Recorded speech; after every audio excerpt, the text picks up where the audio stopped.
Welcome to my kusina. Magluluto ako ngayon ng opo. Ito, first time ko magluto dito sa Hong Kong. So, isi-share ko na sa inyo. Mayroon akong giniling na karni ng baboy. Minarinate ko na to kaninang umaga. Syempre, dito sa Hong Kong, may pang marinate talaga. Light sauce, paminta, cornstarch, tapos mantika, asukal, asin, tapos magpitpit tayo ng bawang.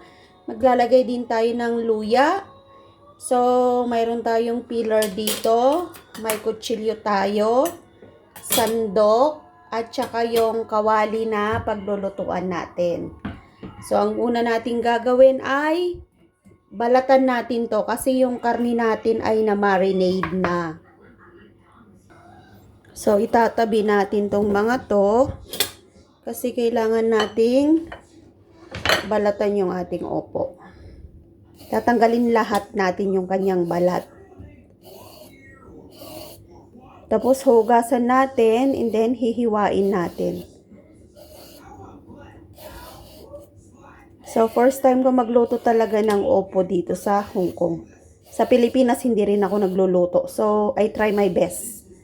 At isi-share ko sa inyo yung magiging finished product natin. At sana magustuhan nila amo.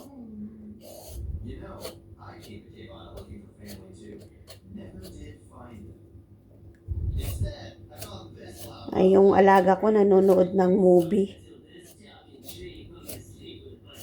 Nasanay na rin yung alaga ko sa akin. Pag ganitong nagluluto ako, kumukuha ko ng mga video. So, hugasan natin to mamaya bago natin siya hiwain.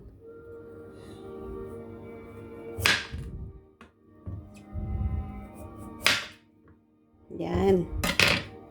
So, linisan natin yung ating sangkalan. So, hugasan natin pati yung luya. Kasi hiwain din natin. Lalagyan natin ng luya.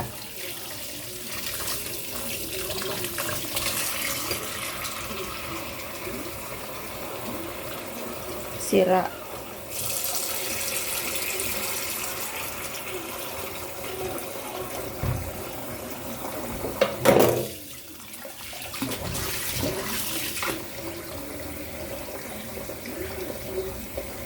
Hindi natin tatanggalin yung balat ng luya. So, yan. Ready na. Hiwain na natin to. At dahil gumagamit po sila ng chopstick, so, ang hiwa natin ay pahaba. Hindi natin hihiwain ng triangle like sa Pilipinas, 'di ba? Sa Pilipinas kasi triangle yung ginagawa natin. Pero dito, hiwain ko siya ng pahaba. Ganito siya. Ganyan. Kasi iniipit nila ng chopstick. So, ganyan po yung magiging hiwa natin.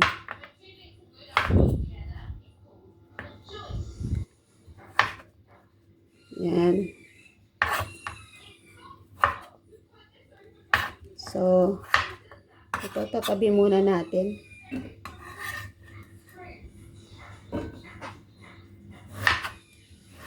So, ganyan po yung magiging hiwa natin sa ating upo.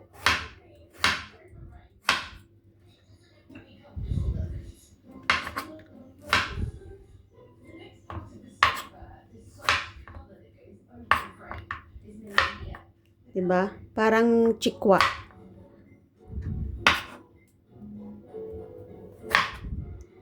So, yan. Tabi muna natin to.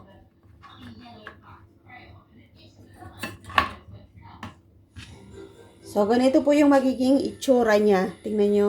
Pag inipit ng chopstick, yan, madali lang siyang ipitin. Kasi nga nagcha-chopstick sila dito.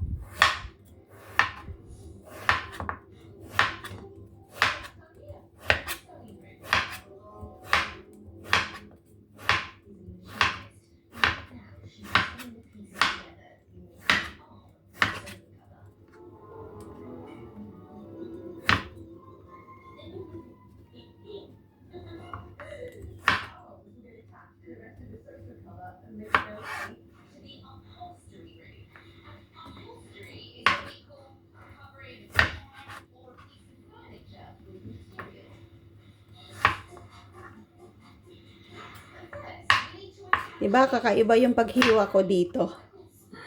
Pahaba.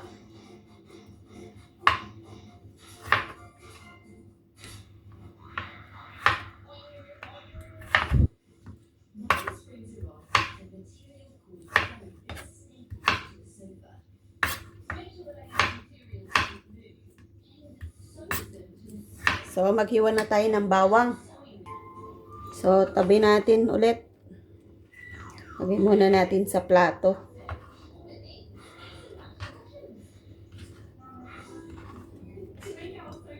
So, ito na lahat yung ating iluluto. At saka, yun yung kanyang karne. Yan yung isasahog natin. So, maghiwa na tayo ng ating bawang. So, magpitpit tayo ng bawang.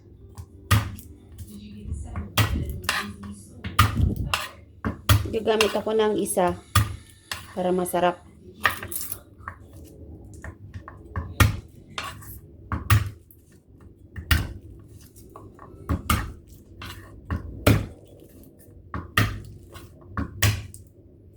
Yan. Mas madali siyang tanggalin, di ba? Pinipit-pit ko muna.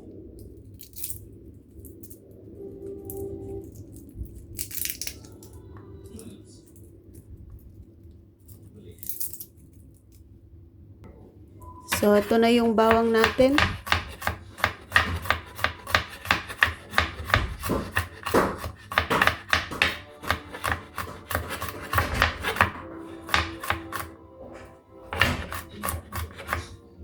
Ayan. Tapos, maghiwa rin tayo ng luya.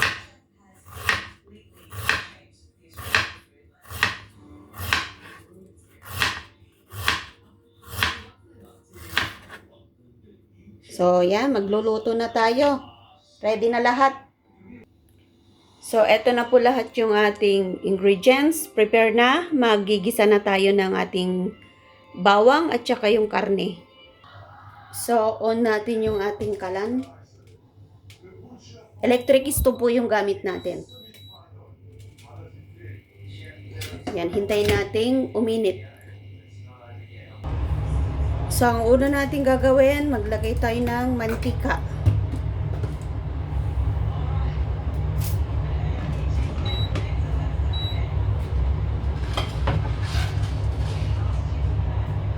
Then, magigisa tayo ng bawang.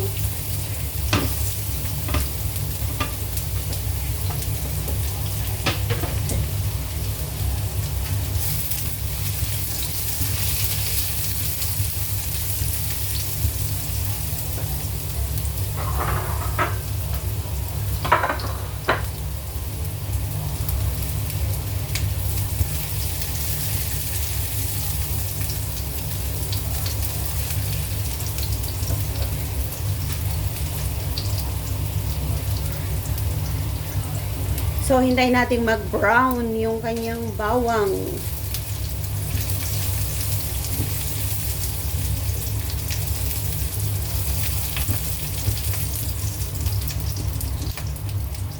Tapos, lagyan natin yung ating karne.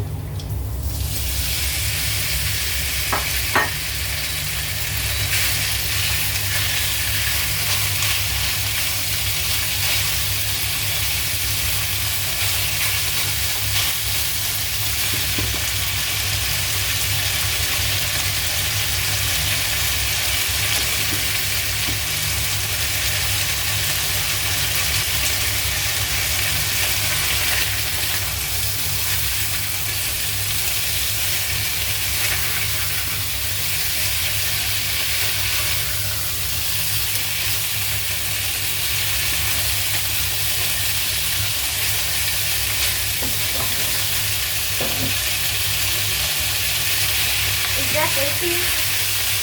No, that's pork.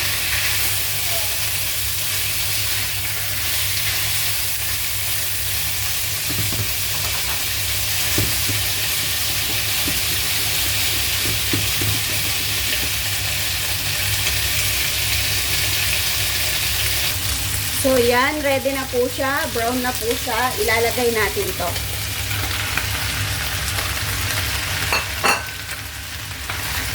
Yan. Sarap. Huwag po nating i-overcook yung opo kasi ayaw nila ng overcook. O, diba? Sarap. Uy, so yummy. So, kung meron po kayong Knorr cubes ay chicken broth, ayan, lagyan nyo siya konti. O kaya lagyan nyo siya ng tubig. Tapos, yun na po. Ready na po yung ating opo.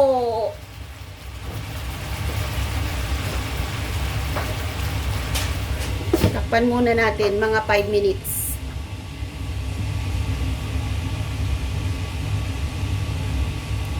Pag tinakpan nyo, huwag nyo nang buksan-buksan. Alugin nyo na lang kung mayroon kayong ganitong electric. Ako kasi hindi na ako nagbubukas pag tinakpan ko na para yung init ng ng niluluto ko.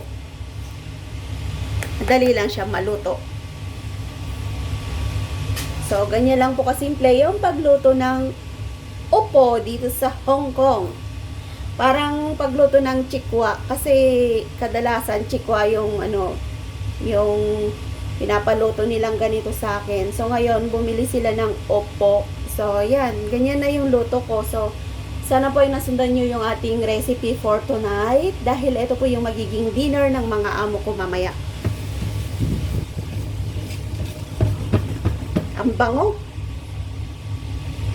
Inaalog ko siya para hindi masunog yung kanyang wet.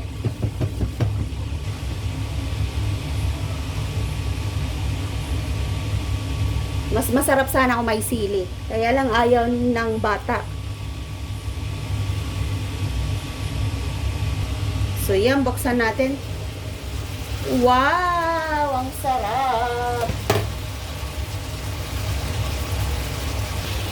So yan, perfect na po yung niluto natin. Off na natin yung ating kalan. Kasi ayaw nila ng overcook.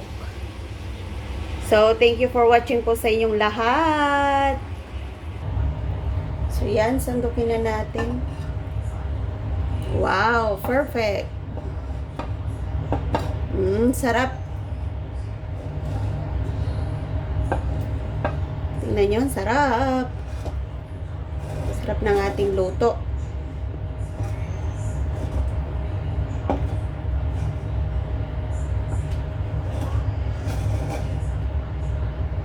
So, yan na po yung ating luto. Thank you so much po sa inyong lahat.